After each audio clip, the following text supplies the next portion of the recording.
When you retire and you start drawing money from your portfolio to sustain your lifestyle, these first couple of years of retirement are absolutely critical.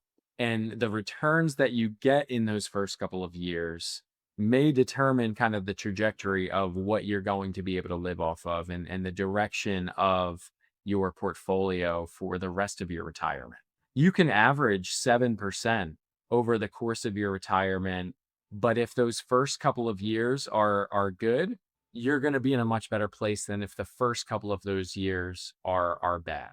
And I think if I can expand on that a bit, that why, if the end result in both scenarios being 7%, would the result be so different? Like, why does this chart show three portfolios averaging 7%, but yet three distinct outcomes, one being I run out of money? And the reason why is that the market, and in turn a client's portfolio, goes down, and then you layer on top of that selling to generate cash flow and distributions, that portfolio is taking on permanent losses and in turn compounding the downturn effect of the market.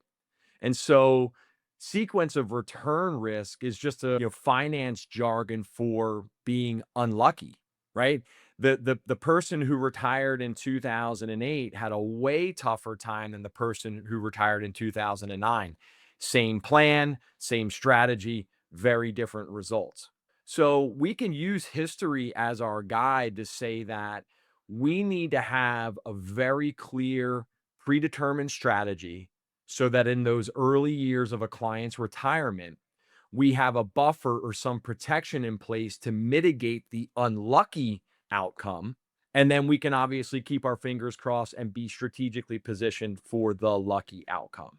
So we want to be able to kind of go into retirement with our eyes wide open that there are several and many things that are out of our control, and then really lean into the things that are in our control. And that is having a plan B, having a plan C for cash flow so that we ultimately don't succumb to the unlucky retirement timing. Yeah, because if you have $2 million that you're starting retirement off with, and that first year is a 25% downturn, which if your money is in the stock market, when you've been riding that Vanguard 500 index for your entire career and it's worked out really well for you.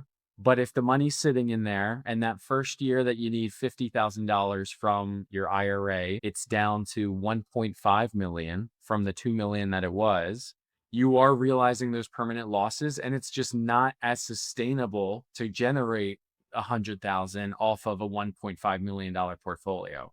What if the market doesn't recover in that first year and that next year it's down another 20% or 25%?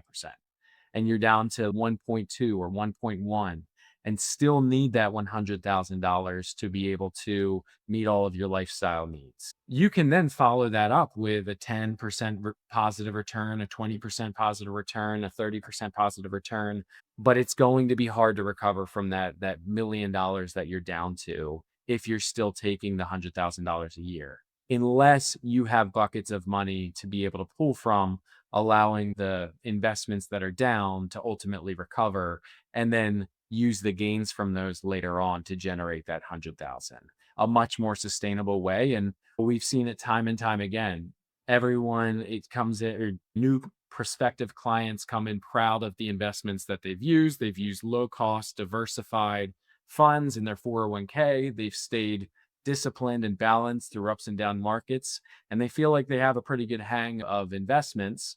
But we see right away, we need to correct and set aside a couple of years of income for this inevitable contingency that could happen early on in retirement, really damaging the amount of money that can last over the course of their life. And so that's one of the things that I feel like we add the most value to early on in these engagements is just pointing out, hey, here's the amount of money you're going to need to live off of in these first couple of years. Here's what needs to be set aside in maybe cash or bonds or buffers or some type of product like that. Yeah, when you're planning to retire, you're now asking your money to do something completely new, right? For a 30 or a 40-year work and career life, It was exclusively about growing your portfolio for this future retirement. And here you are. Now what?